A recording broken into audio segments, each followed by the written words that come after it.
Bienvenue pour ce nouvel épisode de Proposition Marketing. Et pour ce nouvel épisode, je vais recevoir Tom Laurent. Bonjour. De l'entreprise Jumeaux. Et il va nous parler un peu des visites virtuelles dans les lieux touristiques, dans les hôpitaux et pour nous parler un peu de ce que ça apporte en termes d'expérience client. Bonjour Tom, est-ce que tu pourrais nous parler un peu de comment Jumeaux est né? Alors Jumeaux, c'est une entreprise qui existe depuis 2017, qui avait un autre nom avant, Media Studio, mais qui est devenu Jumeaux. Au tout début, Jumeaux, c'était plutôt de la vidéo, donc on faisait de la vidéo, un peu de photos, mais principalement de la captation vidéo pour des voyages presse, des films institutionnels, choses comme ça. Et très vite, à la base, j'étais tout seul, je me suis intéressé à la visite virtuelle parce que je voyais ça monter un peu dans l'immobilier. Et moi, je travaillais pas mal aussi avec des commerçants sur la ville de Rouen. Et je me suis dit, on pourrait faire en visite virtuelle une concession auto ou des choses comme ça. Donc du coup, je me suis intéressé à la visite virtuelle. J'ai acheté le matériel pour faire de la visite virtuelle. Et je faisais un peu de la visite virtuelle et de la vidéo. Sauf que le Covid est arrivé en 2020. Évidemment, la vidéo et tout ce qui était voyage presse, soirée d'entreprise, etc., il y a beaucoup moins de travail. En revanche, la vidéo, la visite virtuelle, c'était tout le contraire. Il y a eu beaucoup de demandes, on a fait des collèges, on a fait des choses comme ça. C'est à ce moment-là du coup que Augustin a rejoint l'aventure Jumeaux en 2020. Et du fait du Covid, on a eu un basculement d'entreprise où on a fait beaucoup moins de vidéos et on a fait quasiment que de la visite virtuelle. À 90% du temps, notre activité, c'est de la visite virtuelle. Et donc, depuis 2020, on fait toujours de la vidéo, mais on va dire que le gros de ce qu'on a développé, parce qu'on a énormément développé l'entreprise depuis 4 ans, et ce qu'on a vraiment développé et ce qu'on propose maintenant de manière on a un outil qui est très élaboré, c'est sur la visite virtuelle. Quels sont aujourd'hui les secteurs qui adoptent le plus la visite immersive et qu'est-ce qui les motive à franchir le pas? Alors nous, il y a sincèrement tous les secteurs parce qu'on travaille aussi bien avec des lycées pour l'éducation, on travaille avec des coworking pour faire leur bureau, on travaille avec Leroy Merlin pour faire du commerce, des showrooms ou des choses comme ça, des magasins. On travaille beaucoup aussi avec les EHPAD et les hôpitaux, aussi bien pour du parcours client que de la visite virtuelle pure pour rassurer les patients. Donc on n'a pas vraiment on fait aussi pas mal de patrimoine avec des musées, des expos. Donc aujourd'hui, on peut vraiment toucher tous les secteurs, on peut tout faire en visite virtuelle. Il n'y a pas de n'importe quel secteur peut être intéressé par la visite virtuelle. Après, ils ont chacun une utilisation différente de la visite virtuelle. Un EHPAD, ça va être pour rassurer les personnes et pour mettre en avant son lieu avant que les gens viennent visiter éventuellement en réel. Les coworking et les bureaux, eux, c'est pour de la vente. Donc, ils se servent de ça pour derrière fidéliser les personnes qui sont venues voir et pouvoir vendre aussi à distance. Donc ils ont tous vraiment un secteur, une vision différente, mais on travaille dans peut-être 10 secteurs différents aujourd'hui.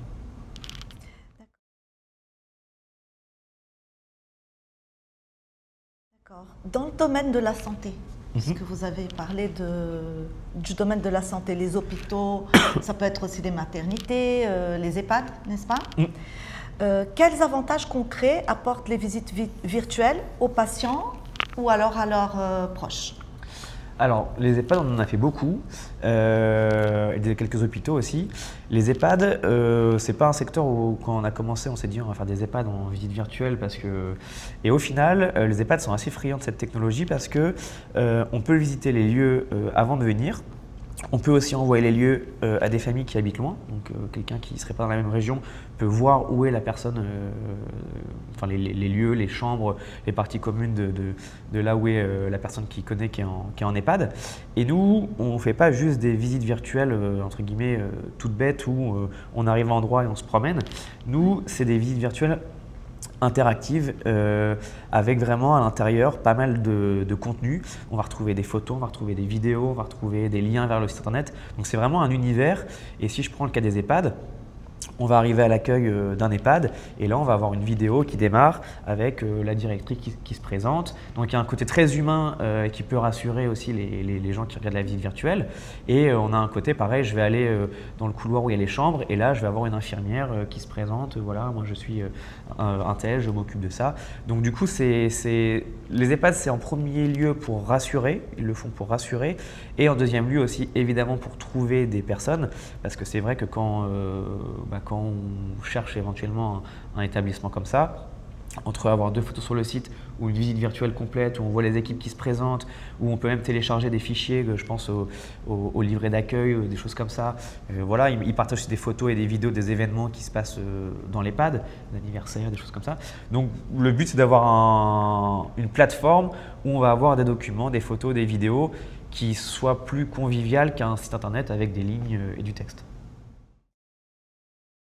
Avec des enseignes comme le Roi Merlin, en quoi la visite immersive, elle change l'expérience client? Est-ce que cela va jouer un rôle sur l'achat, que ce soit en ligne ou en magasin? Alors nous, on fait aussi du coup pas mal de visites virtuelles pour le monde entre guillemets du commerce. On fait très peu, voire quasiment pas de visites virtuelles où on peut acheter dans la visite virtuelle. Ça va être, je pense, par exemple des bijouteries où on peut se promener, voir les produits et quand on va cliquer sur le produit, on arrive directement sur le site. C'est une autre façon de voir les produits d'un magasin que sur un site avec des listes de produits parce qu'on se promène dans le magasin, choses comme ça. Et nous, ce qu'on a surtout développé sur la partie commerce, c'est qu'on fait des showrooms. Donc, je pense par exemple à Adéo Leroy Merlin qui est un de nos clients et avec eux, quand il y a eu le Covid, ils avaient les acheteurs Leroy Merlin du monde entier qui venaient normalement près de Lille pour voir les showrooms Naturial, Adéo, choses comme ça. Et du jour au lendemain, plus d'avions, compliqué de se déplacer, il fallait trouver une solution. Donc nous, on a fait des showrooms de 4-5 km² où on a intégré tous les produits et l'intérêt, c'était que pour eux, ils envoyaient du coup ces visites virtuelles aux 4 coins du monde, aux acheteurs de Leroy Merlin pour montrer les collections. On pouvait cliquer sur les produits, avoir la fiche descriptive. Il y avait un accès en back-office propre avec un mot de passe pour eux, pour avoir si vous voulez acheter derrière les produits. Donc c'était plus du showroom et des choses pour informer. Et à côté de ça, nous, dans le commerce, on fait beaucoup de stands. Mais il pouvait y avoir des commandes à l'époque du Covid ou ils ne pouvaient pas commander? Ils pouvaient commander, mais donc du coup, c'était une façon de se promener dans le showroom, de voir, en vrai, vu que le showroom était installé, on se promenait, parce qu'en plus, nous, toutes nos visites virtuelles marchent aussi avec des casques de verre, donc quand on a un casque de verre, on se retrouve vraiment dans le lieu. Mais depuis un ordi, ils se promenaient, ils voyaient une table, un canapé extérieur, c'est intéressant, ils cliquaient, et là, ils arrivaient sur le site, entre guillemets, acheteur de Naturial, et là, eux, ils pouvaient après sélectionner. Donc c'est un lien qui redirige vers le site d'achat. Exactement, parce que c'était pas pour le grand public, c'était pour de l'interne. D'accord. Et aujourd'hui, nous, ce qu'on fait beaucoup en commerce, alors c'est pas vraiment du commerce, mais c'est du commerce indirectement, c'est qu'on fait pas mal de showrooms sur les expos. Oui. Je pense à Maison et Objets ou des salons de l'agriculture, des choses comme ça. Parce qu'aujourd'hui, les stands sont assez éphémères et ça leur permet de garder leur stand. Là, par exemple, on va faire un stand pour Garmin à la Run Experience dans 15 jours. Et l'idée, c'est qu'ils ont des très beaux stands et de pouvoir montrer le stand. Et dans ce stand, on va mettre les produits, les montres, les capteurs de vélo, choses comme ça. Et donc, on va pouvoir se promener sur le stand. Et c'est un stand où les gens qui viennent chercher leur dossard, la Run Experience, passent par ce stand. Mais là, ils vont pouvoir l'envoyer aussi à des gens qui soit sont pas venus, soit qui sont venus, vont pouvoir revoir le stand. Donc nous, c'est beaucoup un moyen de communication pour les marques. C'est pas un moyen d'acheter en direct. Je pense pas que ça soit une finalité aujourd'hui. Par contre, mettre sur LinkedIn, je pense à des marques qu'on a fait au salon Maison Objet, retrouver notre stand et que tout le monde puisse venir voir le stand, c'est de la communication. Et derrière, ça renvoie, parce que nous, sur nos stands, évidemment, on a des tags, on a des infos, on peut aller sur le site, voir les produits. Donc, ça génère du trafic de la visite virtuelle vers le site internet. Pour les lieux touristiques ou patrimoniaux, quel est l'intérêt concret d'une visite virtuelle? Est-ce que c'est avant tout pensé pour ceux qui ne peuvent pas se déplacer ou pour les écoles, par exemple, pour les élèves, ou est-ce aussi un moyen d'inciter à l'achat et à l'engagement? Alors, c'est les trois. C'est les trois parce que nous, c'est vrai que on a développé ça depuis maintenant 1 an. c'est qu'on travaille beaucoup avec des communes, avec des métropoles ou des départements, dans le but de promouvoir des choses qui ne sont pas visibles par le public parfois, ou alors pendant les jours du patrimoine, ou alors des choses qui sont visibles. Je pense à une cathédrale par exemple, qui est visible toute l'année, mais c'est vrai qu'il y a des gens qui habitent très loin et qui ne peuvent pas forcément, qui habitent à l'autre bout du monde, et ça leur permet aussi de visiter des monuments à l'autre bout du monde. Donc du coup, c'est un peu les trois. Nous, c'est toujours pareil. On ne fait pas de la visite virtuelle, on va se retrouver dans une cathédrale et puis on va juste se promener dans une cathédrale. L'intérêt, c'est d'avoir une expérience complète. Donc c'est d'avoir des infos, d'avoir des vidéos, c'est comme si on avait un guide interactif, enfin un guide touristique. On va pouvoir se promener dans la cathédrale, mais ça va être rempli d'infos. On fait pas mal d'expos aussi. Éphémères, ce qui fait qu'on peut garder les expos et là on a travaillé avec la mairie de Saint-Ouen par exemple. Ils avaient une expo Saint-Ouen Horizon 2030 et elle était là pendant 3 mois dans une salle à la mairie. Maintenant on peut retourner la voir, ils l'ont mis sur leur site, sur LinkedIn.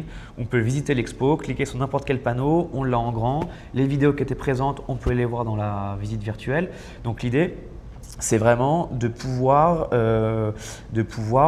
revoir pour ceux qui n'ont pas pu voir parce qu'ils habitent loin, ou revoir pour des choses comme ça. Et je pensais aux écoles justement, il y a des expos qui sont faits aussi où les scolaires vont, et derrière ils peuvent aller voir l'expo en vrai, mais ils peuvent aussi la retravailler en classe en retrouvant l'expo qu'ils ont vue et en travaillant depuis la visite virtuelle sur ce qu'ils ont vu parce que nous, nos visites virtuelles, évidemment, on peut mettre aussi en place des quiz, on peut mettre plein de choses d'interactifs, des personnes qui parlent, ça va vraiment assez loin.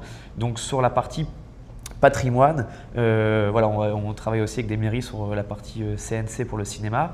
Eux, ils ont des lieux référencés pour des tournages de films. Quand on va sur le site du CNC, il y a des milliers de lieux. Là, la mairie, leur but est de créer une petite plateforme qu'on fait avec eux pour référencer. Depuis, on fait des vues drone. On peut aller voir très rapidement les lieux que propose n'importe quoi, mais la ville de Besançon. On peut retrouver très rapidement les lieux qu'ils proposent pour des tournages. C'est intéressant la chose des expos que tu as parlé parce qu'en fait, ça fait vivre l'expo dans le temps. Parce que les expos, généralement, c'est dans un temps précis. C'est pas tout le monde qui a accès. Et là, ça fait vivre une expo à vie, quoi. Exactement. Et puis après, derrière, on a un côté, alors, des expos parfois gratuites que je pense aux mairies, que derrière, on propose gratuitement. Mais il y a aussi des expos parfois, là, on travaille avec la mairie aussi de Saint-Ouen sur une expo qui est à la patinoire par un artiste qui fait des choses en papier. Enfin, c'est un truc énorme sur 3 mois. Il y a eu énormément, des dizaines de milliers d'entrées. Voilà. Et c'est une expo du coup toujours éphémère. Il y a eu plein de choses, il y a eu un défilé de mode, il y a eu des cours de yoga et de méditation c'est une espèce de grotte. Enfin, c'est vraiment un truc super. Et en plus, c'est assez immersif quand on est dans une patinoire qui est désaffectée. Donc, il a tout décoré. C'est vraiment un monde un peu merveilleux. Là, c'est la fin de l'expo bientôt. Nous, on l'a virtualisé, donc on va non seulement pouvoir retrouver cette visite virtuelle, mais on va aussi pouvoir retrouver l'habitation. On a l'artiste qui donne un cours d'origami, donc on a filmé ça en 360, donc on va pouvoir vivre avec cet artiste le cours, etc. Donc là, le but de cette virtualisation de visite virtuelle, de cette virtualisation d'expo, c'est que du coup, elle va rester dans le temps, donc elle ne va pas se finir à la fin du mois. Il va pouvoir la partager. Lui, il est beaucoup suivi aussi par des personnes d'Amérique du Sud, donc qui ne peuvent pas venir à Saint-Ouen voir une expo, donc ils vont pouvoir visiter ça à distance. Et cette expo va être payante en visite virtuelle, donc le prix n'est pas encore défini, mais le but c'est que lui, ça soit aussi derrière de quoi gagner de l'argent en plus de son expo qui a très bien marché. Il va la garder déjà à vie. Premièrement, et deuxièmement, il va pouvoir l'envoyer aux 15 coins du monde. On va pouvoir visiter l'univers qu'il a créé dans la patinoire avec un casque de verre ou derrière un ordinateur. Et tout ça avec tout le contenu qu'il a fait pendant les 2 mois d'expo, les cours de yoga. On a tout filmé, donc on va retrouver les cours de yoga, la méditation. On a fait une vidéo du défilé de mode, les cours d'origami qui ont été filmés en 360, on va pouvoir les revivre en immersion et refaire ça avec lui. Donc voilà, le but c'est qu'on peut aussi faire des visites virtuelles parfois qui ont un coût. Je pense aussi, alors c'est pas nous qui l'avons fait, mais il y a le Stade Arsenal qui est en Angleterre, bah, pareil, il propose une visite virtuelle payante.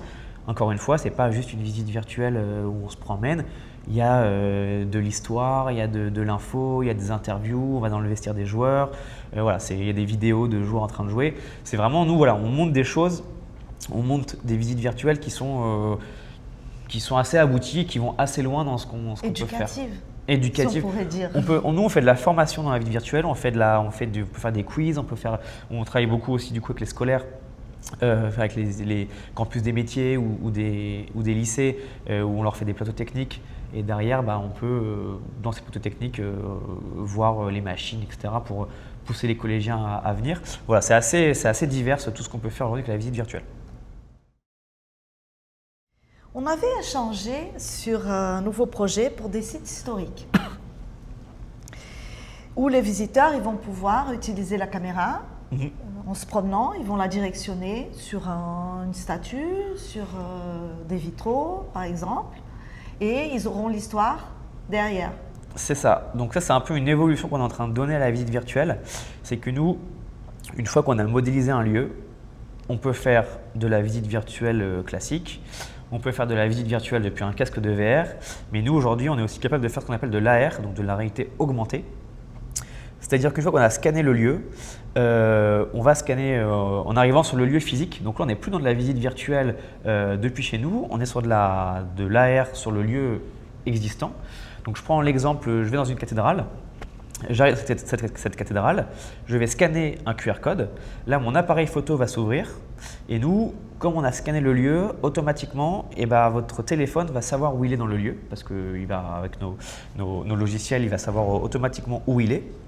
Et derrière, il va avoir un vrai guide avec lui. C'est-à-dire qu'il va marcher dans la cathédrale pour de vrai, il va passer de son téléphone devant, je ne sais pas, un bibelot ou des vitraux et automatiquement, il va pouvoir cliquer, il y aura un petit point, il va pouvoir cliquer et avoir de l'info. Donc c'est comme s'il avait un guide avec lui, sauf que son guide, il est dans son téléphone, il le sort et il peut avoir n'importe quelle info sur cette visite virtuelle. Donc l'idée, nous, aujourd'hui, c'est que la visite virtuelle, elle marche depuis chez soi, elle marche depuis un casque de VR, on peut l'envoyer aux quatre coins du monde, mais nous, aujourd'hui, on veut la pousser sur des expériences où on est vraiment sur les lieux. Pareil, on peut imaginer une expo où quand on arrive sur l'expo, en plus de l'expo physique qu'on a, quand on va ouvrir son téléphone avec l'appareil photo et cliquer sur un panneau, on a une vidéo qui va surgir ou des choses comme ça. Donc nous, l'idée de cette chose-là, c'est toujours l'idée d'innover et de trouver des nouvelles solutions et des nouveaux outils pour toujours améliorer l'expérience utilisateur, que ce soit en VR ou en AR. Et pareil. Et donc du coup, avec ce système-là, on est aussi capable, ce qu'on propose avec des hôpitaux, on travaille avec des hôpitaux, de faire un parcours client avec de l'AR. J'arrive à l'entrée de l'hôpital. Je vais scanner mon QR code. Là, je vais avoir le menu avec tous les services de l'hôpital ou le nom des médecins. Je vais cliquer sur un service. Hop, mon téléphone, l'appareil photo va s'ouvrir et ça va me mettre un chemin sur mon appareil photo en AR pour aller directement à l'autre bout de l'hôpital où on se perdrait sinon. Est-ce que tu peux expliquer, parce que ce n'est pas tout le monde qui connaît, qu'est-ce qu'une AR? Alors une AR, c'est de la réalité augmentée. Donc on est sur le vrai lieu physique. Sauf que on va venir superposer depuis son téléphone quelque chose sur ce qu'on voit. Donc je prends n'importe quoi. Derrière nous, on a un mur. Et là, si je prends mon téléphone et que je regarde ce mur, je vais avoir une télévision qui va être sur ce mur avec une vidéo qui va démarrer. Donc voilà, c'est l'idée de superposer des choses non réelles sur des choses réelles. D'où la cathédrale, avoir une visite complète de la cathédrale.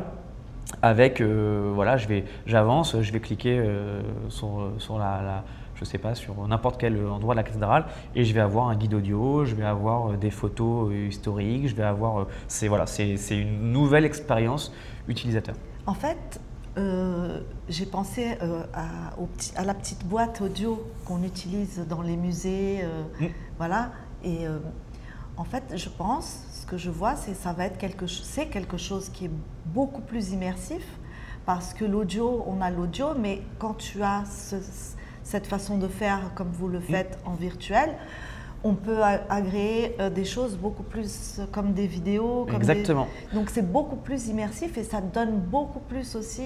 Exactement.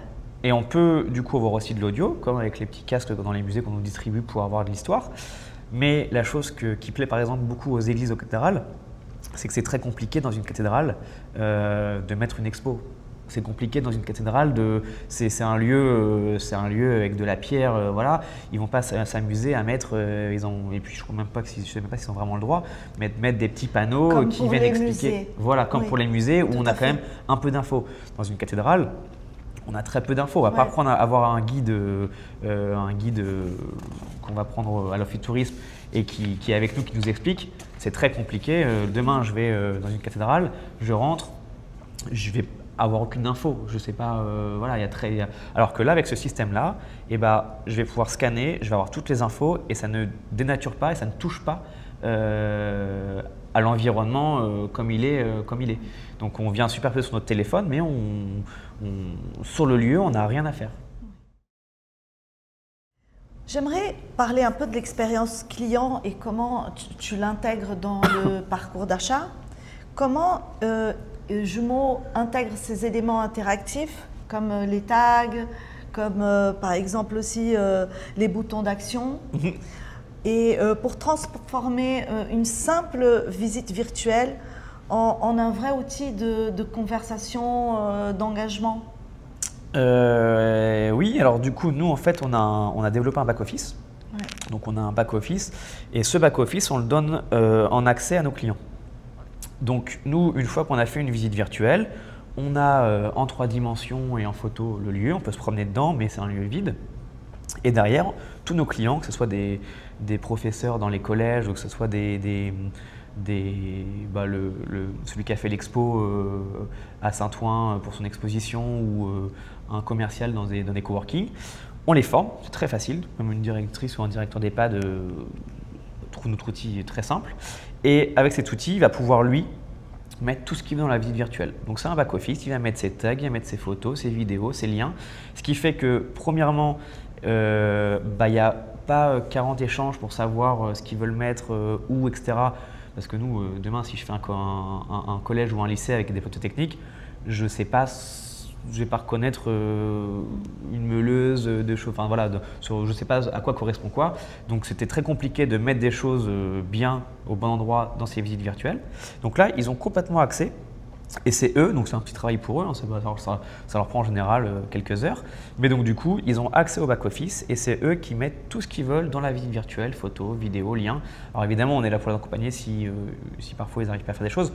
C'est très simple et en général, une fois qu'on a fait la formation qui dure 30 minutes, ils se débrouillent et c'est eux qui font tout l'intérieur de la visite virtuelle. Et l'intérêt aussi, c'est qu'ils n'ont pas besoin de nous rappeler dès qu'ils veulent changer quelque chose. Ils ont la main dessus. Je ne sais pas, je prends par exemple des EHPAD qui mettent régulièrement le menu de la semaine dans la visite virtuelle, le menu des repas.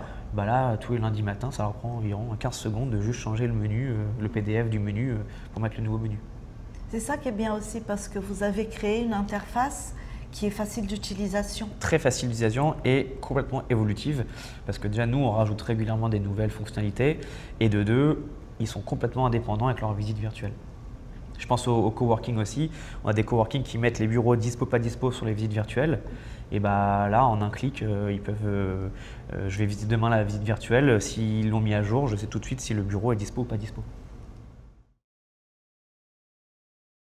D'après vos clients, quels effets concrets ils observent après avoir mis en place une visite immersive? Est-ce que cela va booster l'engagement, la prise de décision? Bah, ça dépend encore une fois beaucoup des secteurs, parce que dans le monde de l'éducation, eux, ils s'en servent énormément, plus pour de la communication et accrocher un peu des élèves.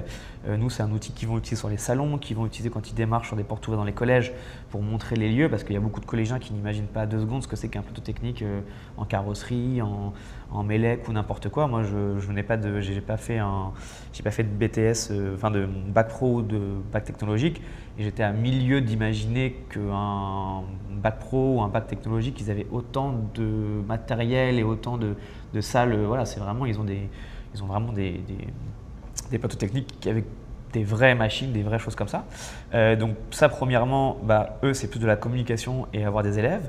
Sur la partie, je pense, coworking, eux, c'est le but de faire ça, c'est de transformer des gens qui sont intéressés vraiment en clients ou de vendre à distance. Donc c'est se faciliter la vie pour ne pas aller faire des ventes, faire 300 km pour faire visiter un coworking. Donc c'est de la fidélisation. ADO Leroy Merlin, c'est pareil, ça va être pour faciliter l'achat. Donc ils ont vraiment chacun, ça peut être aussi bien des choses pour faciliter la vie du client que ça peut être des choses pour vendre un produit plus facilement, ou alors parfois c'est aussi juste de la communication. Hein. Quand on fait des stands sur les expos, le but c'est à terme, c'est de vendre le produit, mais surtout communiquer sur leur stand, communiquer sur l'endroit où ils sont et donner envie aux gens de venir aussi. Donc dans tous les secteurs, c'est complètement différent. Oui, chaque secteur elle a un objectif. C'est ça, chaque secteur a un objectif et on ne va pas faire une visite virtuelle pour le même objectif pour un EHPAD qu'un coworking, qu'une exposition. Il y a aussi un côté où une exposition, c'est la garder sur le long terme pour ne pas la perdre et pouvoir la revoir, alors que des bureaux, un coworking, c'est moins grave de perdre des bureaux, enfin, c'est moins sentimental, on va dire. Pour l'école, c'est éducatif. Complètement. Pour les musées aussi, c'est éducatif. Oui. Voilà.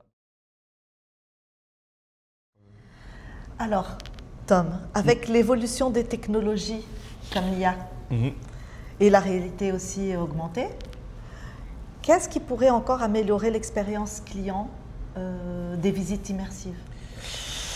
Alors aujourd'hui, nous depuis un an et demi, on a quand même beaucoup fait évoluer, beaucoup avec l'AR. L'AR, c'est un gros sujet chez nous. Et le but de l'AR, c'est vraiment une nouvelle techno et d'avoir un côté vraiment immersif quand on est sur le lieu. Aujourd'hui, nos visites virtuelles, elles sont vues à 90% du temps derrière un écran, une tablette ou un ordinateur. L'AR est en train de se développer, donc ça commence à être une petite part, mais ce n'est pas le gros de ce qu'on fait. Par contre, moi, la techno que je vois arriver, alors on en parle depuis 10 ans, ça met beaucoup de temps à arriver. Mais moi, j'ai testé des choses, alors c'est encore très cher comme l'Apple Vision Pro, des choses comme ça. C'est encore hors de prix, donc les gens ne l'adoptent pas comme ça. Mais les coûts baissent et je connais de plus en plus de gens qui ont des casques Meta à 399 €. Ça commence quand même à être plus abordable. Et moi, ce que je vois vraiment dans le futur, les deux technos qui, pour nous, sont en train d'arriver, et je pense que d'ici 5 à 10 ans, ce sera très présent, c'est les casques de VR, pouvoir visiter. Nous, aujourd'hui, ça marche. Mais les casques de VR ont une limite en termes de qualité. Donc quand on fait une visite d'une expo de nos visites virtuelles dans un casque de VR, ça marche très bien. C'est hyper immersif. Moi, j'ai essayé sur un Apple Vision Pro, c'est encore plus waouh, mais ça coûte 4 000 €. Aujourd'hui, tout le monde ne peut pas avoir un casque à 4 000 €. Mais quand les coûts vont baisser et s'il y a beaucoup de contenu comme ce qu'on fait nous, pour visiter le monde entier comme ça. Moi, je crois beaucoup à ça parce que je pense que nous, on fait des lieux culturels ou des lieux qui peuvent être intéressants à voir. Et moi qui ai un casque de VR, je fais des visites du pont de San Francisco, des choses comme ça que je trouve super. Donc, mais il faut du contenu, il n'y a pas aujourd'hui assez de contenu. Donc, je pense que des entreprises comme nous vont créer du contenu pour pouvoir visiter le monde entier depuis chez nous. Il y a aussi des musées qui l'ont fait. Et ils ont eu un retour qui est assez positif, c'est qu'ils se rendent compte que les gens qui visitent un musée en casque de VR ou en visite virtuelle viennent après. Ce n'est pas un blocage forcément de se dire « ah j'ai vu tel musée ». Ils ont beaucoup de gens qui le visitent depuis chez eux pour une visite qui coûte 2 ou 3 € et derrière en fait ils viennent sur place parce que ça leur a donné envie de venir. Ce n'est pas un blocage, c'est parce qu'on a une visite virtuelle d'un lieu à l'autre bout du monde que si on peut y aller, on n'ira pas. C'est pas, voilà. Je pense même que ça donne plus envie d'y aller parce que tu as déjà une idée de ce que c'est et que tu te dis « ah mais moi je veux voir ça en vrai ». Moi j'aime bien le foot et j'aime bien Arsenal. J'ai fait la visite virtuelle du stade en VR. Ça me donne envie d'aller voir en vrai. Ça ne m'a pas du tout dire « ah bah non, j'ai vu ». Voilà. Ça me donne complètement envie d'aller voir en vrai du coup parce que voilà. Donc ça c'est la première chose. Et la deuxième chose auquel je pense là tout de suite, c'est l'AR. Nous, l'AR, aujourd'hui, on développe beaucoup de choses là-dessus et on est obligé de passer par le smartphone. Aujourd'hui, on prend le smartphone, donc il faut sortir son smartphone, scanner un QR code et c'est avec le smartphone que ça va marcher. On voit arriver pas mal de techno avec les lunettes de Ray-Ban Meta ou des choses comme ça, où ils commencent à mettre des filigranes, on peut voir de l'air dans des lunettes. Et ça, je pense que c'est quelque chose aussi qui va se démocratiser. Ça ne marchait pas du tout quand Google l'a fait il y a 10 ans avec les Google Glass. Là, on est 15 ans après, il y a beaucoup de marques qui sont en train de développer ça. Le casque d'Apple, c'est de la réalité mixte, donc on est à la fois sur du fermé virtuel, mais on a aussi de l'AR parce qu'il est très très fort là-dessus, ce casque-là. C'est qu'on peut activer les caméras extérieures, on voit ce qu'on voit là, mais on va pouvoir avoir un cinéma devant nous, avoir un dinosaure, etc. Et du coup, ce que nous on fait, et ben, ça pourrait complètement marcher avec ça.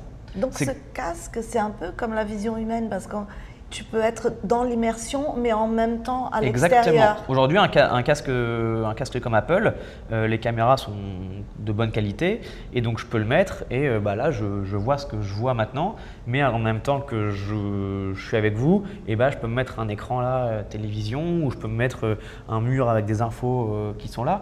Donc c'est vraiment rester connecté au monde réel avec des superpositions. Et nous, c'est ce qu'on veut faire avec l'AR dans les cathédrales ou les hôpitaux, c'est voilà. Aujourd'hui, c'est gros un casque, donc on ne va pas se trimballer dans une église avec son casque Apple. Par contre, il y a des entreprises qui commencent à arriver avec des lunettes assez fines où on va pouvoir justement superposer. Et ça évolue à son rythme, mais ça évolue. Et moi, je pense que c'est une techno on l'a aussi pour la piscine où on nage et on a dans son écran sa vitesse ou quoi. On l'a pour des casques de moto ou des lunettes de vélo, pareil, où on a sa vitesse, le GPS, etc. Et ça, c'est de plus en plus vendu ces choses-là. Ouais. Et demain, si on peut avoir une paire de lunettes qu'on met, j'arrive dans l'église et je vois, on parle plus d'écran avec des caméras, on parle vraiment de lunettes transparentes, comme les vôtres, sauf qu'en plus, on va avoir un truc qui se superpose. Et donc là, on pourrait imaginer, nous, dans ces lunettes-là, arriver dans la cathédrale et puis, quand je vais faire ça, avoir le contenu qu'on a créé dans la cathédrale. Depuis ces lunettes, sans passer par le téléphone. Et le casque aussi, tu as le son, tu as tout en fait. On a tout, mais les lunettes aussi. Hein. Les lunettes de Ray-Ban, aujourd'hui, elles ont un peu d'IA. Et si j'arrive devant une cathédrale, alors ça marche pas encore en France je crois, mais ça marche aux États-Unis et ailleurs.